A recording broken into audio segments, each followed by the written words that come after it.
अहिलेको समयमा जति पनि व्यक्तिहरूले मेरो यो आवाजहरूलाई मेरो यो स्वरहरूलाई सुन्दै हुनुहुन्छ बुझ्दै हुनुहुन्छ तपाईँहरू सबैजनालाई चाहिँ एउटा मेरो व्यक्तिगत सजेस्ट चाहिँ के छ भन्दाखेरि चाहिँ तपाईँ अहिलेको समयमा जे गर्न चाहँदै हुनुहुन्छ जे गर्नको लागि तपाईँ कोसिस गर्दै हुन्छ तपाईँको सपना तपाईँको ड्रिम भिजन मिसन जे छ त्यो कुराहरूलाई चाहिँ अहिलेको समय अहिलेको घडी यो पल अहिले नै स्टार्ट गर्न सिक्नुहोस्। भोलि गर्छु अहिले गर्छु 3 दिन पछाडि गर्छु 4 दिन पछाडि गर्छु अथवा मसँग राम्रो तरिकाको फोनहरू भइसकेपछि गर्छु भन्ने यो बहानाले चाहिँ तपाईँले कहिले पनि आफ्नो कामलाई पछाडि नदेखाल्नुहोस्।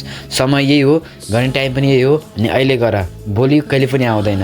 मेरो एउटा सजेस्ट व्यक्तिगत एउटा सल्लाह सुझाव चाहिँ यही नै हो, किनकि मेरो जीवनबाट मैले पनि अहिले धेरै त्यो फिलहरू गरिरहेको छु कि भोलि गर्छु भन्ने एउटा नामले चाहिँ जीवनमा तपाईँ मेरो सपनालाई चाहिँ घटाइरहेको हुन्छ, घाँटी नेकेर कारण त्यसलाई चाहिँ दबाइरहेको हुन्छ। यसकारण यो कुराबाट छोड्नुहोस्, अल्छी बहाना गुनासो भन्ने कुरालाई चाहिँ मनमुटु मस्तिष्कबाट निकाल्नुहोस् अनि तपाईँ जे गर्न चाहनुहुन्छ आफ्नो लक्ष्य जे कुराहरू छ त्यही कुराहरूमा चाहिँ अहिलेको घडी यो पल यो समय अहिलेबाट स्टार्ट गर्नुहोस्। Subscribe to my channel.